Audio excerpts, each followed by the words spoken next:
Here it is. That's right, MFDungeons. Oh yeah, Model Synthesis Fully Connected Dungeons. That's what the MF stands for.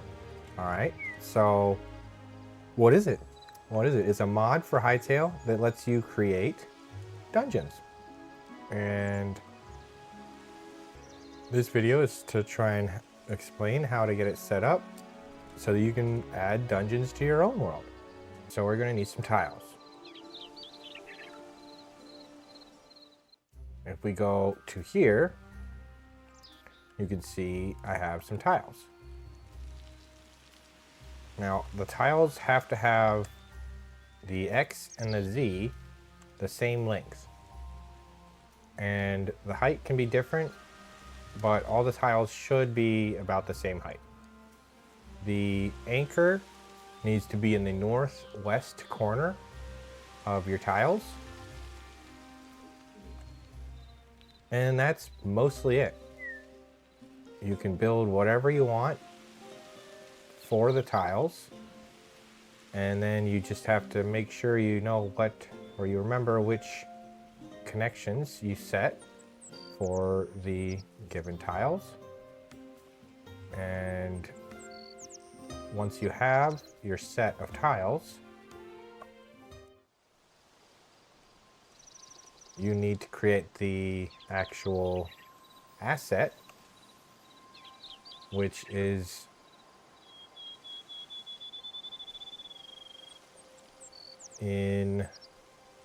so I have put it in a prop distribution. Obviously you can put it in your biome however you want, but it is going to be an assignment prop. We got MF Dungeon and MF Dungeon Advanced. The advanced version I'll explain in a different video.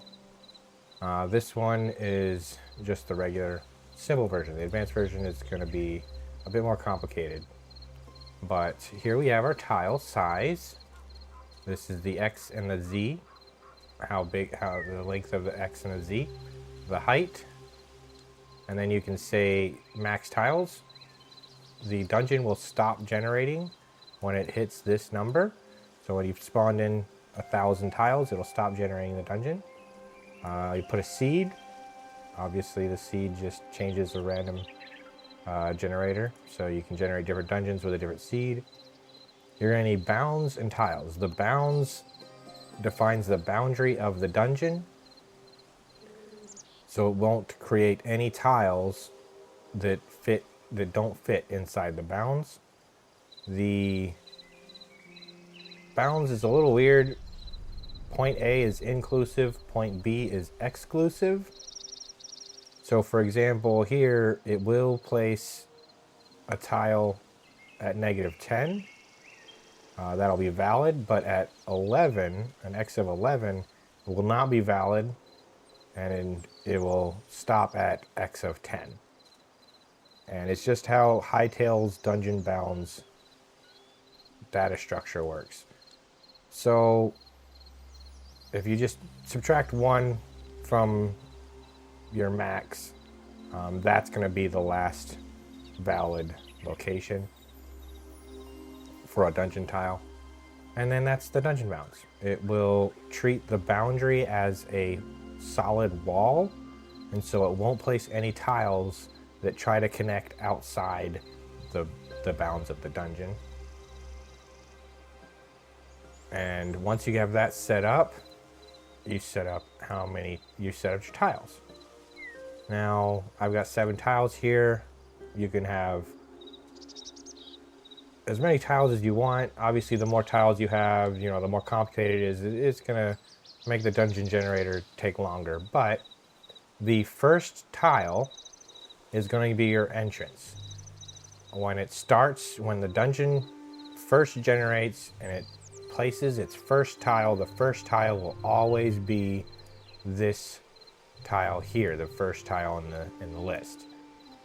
And so I have it as the entrance. I also put a weight curve of 0, so it will not select this tile ever again. And only has the one copy at the entrance. But to set up a tile, you place the path, you specify the connections. So the entrance I designed has a connection in the north, and it cannot connect anywhere else. Rotations are for how many different ways you might want to rotate the tile. So for example, the corner has a connection on the north and the east, and obviously you're going to want different corners, but instead of making a different prefab for every possible rotation of a corner, you make one prefab and then it rotates it for you. This has 3 rotations, so you'll have your original and then it'll rotate 3 times. So you get your northeast, northwest, and so on. Then you need a weight curve. The weight curve is just like, any other weighted asset. You give it a weight, and the bigger number, the higher chance it'll select that tile. Now, the reason it's a curve is so that you can change what tiles are available over time as the dungeon generates. So for example, the end piece, this is a dead end. I have a weight curve here that starts at 0, so it will not place a dead end right at the start, which in this case, the entrance only has one connection. And so if the random generator just randomly decides, oh, I'm just gonna put an endpoint right attached to the entrance, well then that's it. There's your dungeon. It's done. It's gone. There's nothing, and that's a terrible dungeon. So obviously, it's very useful to be able to have the weight of your tile change. And so in this case, it will not place a dead end until 100 tiles have been placed. And at 501, it will have a weight of 1. And so from 100 to 501, the weight will change from 0 to 1. And you'll start getting more dead ends. And you can use this to make it so that, for example, you don't place any dead ends at the start. And then also you can have a really high weight to make it so that it will have a much higher chance of selecting an end near the end of your dungeon generation. That way, after it's generated a bunch of the dungeon, you can be like, hey, I don't want any more tiles. I want the dungeon to close at this point. Give it a massive weight and a good bit of tiles for generation. So for example, here we have 951, but it generates 1,000 tiles max. So there's a good 50 tiles here where it has time to actually place the dead ends and close off your dungeon. And so that's the concept of the weight curve. The weight curve can be used on any tile. It's especially useful for dead ends, but it could be used to change what tiles happened at different times in the generation. So you can start off with, for example, if you have tiles with loot or enemies, you can use the weight curve to have, cheaper loot or weaker enemies at first, and then later on you get more valuable loot and more powerful enemies. But after you set up all your tiles and the connections make sure you set the rotation right, then you'll be done. Now, it's important to give the dungeon options.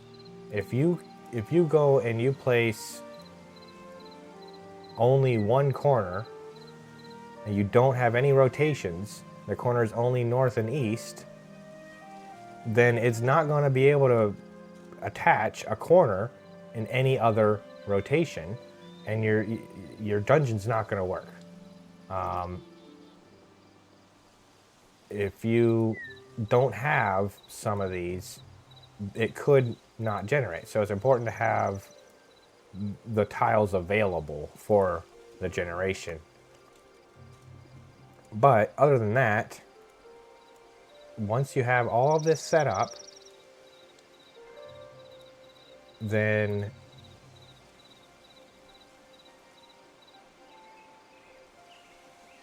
once you have all this set up, then you basically you can change the seed and reload the world.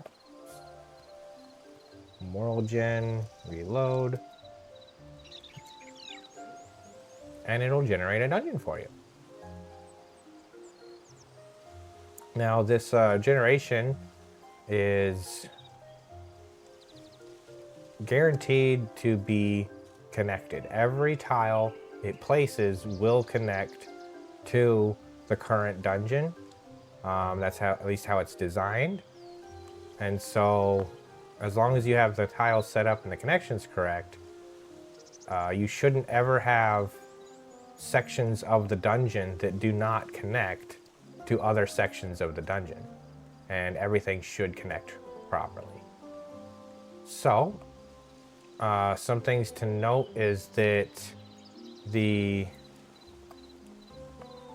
while the generation seems to be fast, as obviously the world gen you can see is, takes time, but that's just hytale. The dungeon itself is generated in less than a second for most sizes. Even with 1,000 tiles, it still generates it in less than a second, but it's high enough to cause a lag spike if you're going through the world and then bam, you hit a dungeon and it generates the dungeon. I mean, it's technically not a lag spike, because lag has to do with latency between the connection between the client and the server, and yeah. So that's it. That's basically it. As long as you create your tiles, you put the anchor northwest, you specify what connections, you tell it the rotations, make sure you have a good set of tiles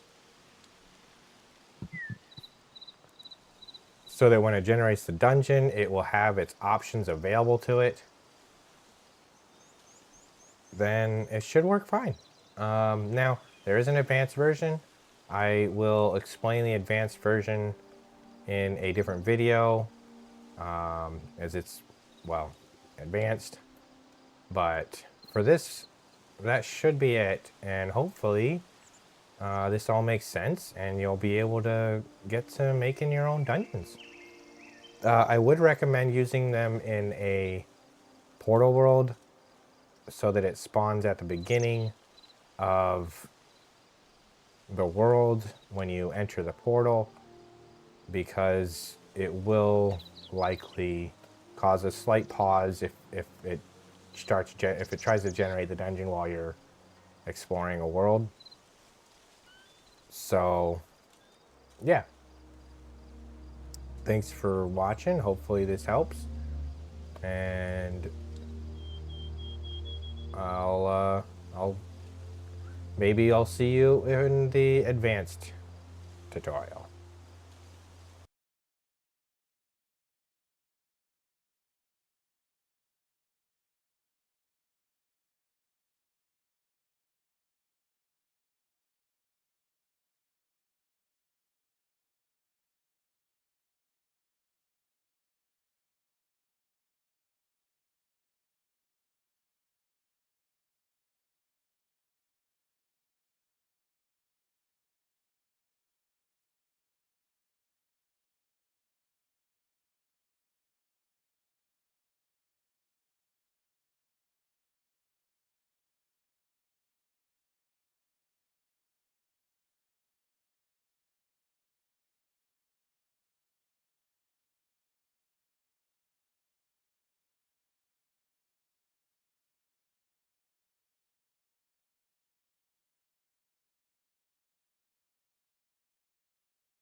So, it's a dungeon mod for Hytale.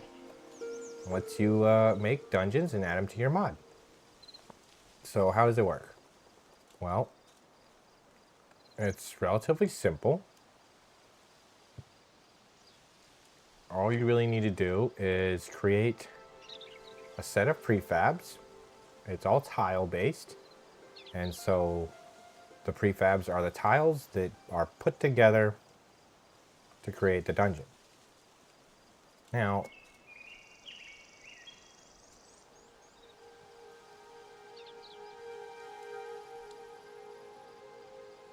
and so it's not that. Oh, my fucking God.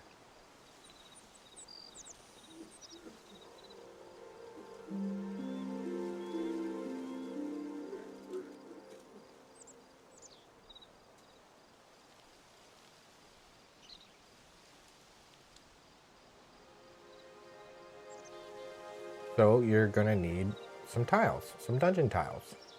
Now, if we just flip over here, here are my tiles.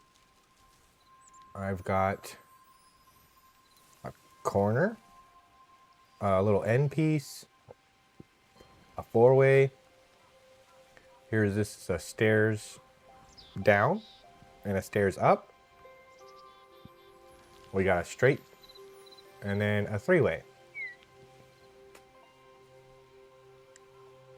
All these are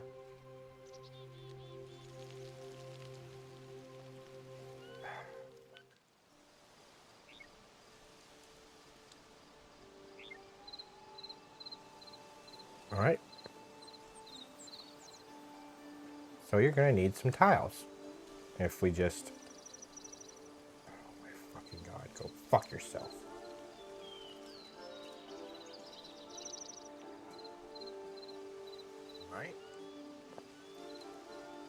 All right, so we're gonna need some tiles. If we go to here, you can see I have some tiles.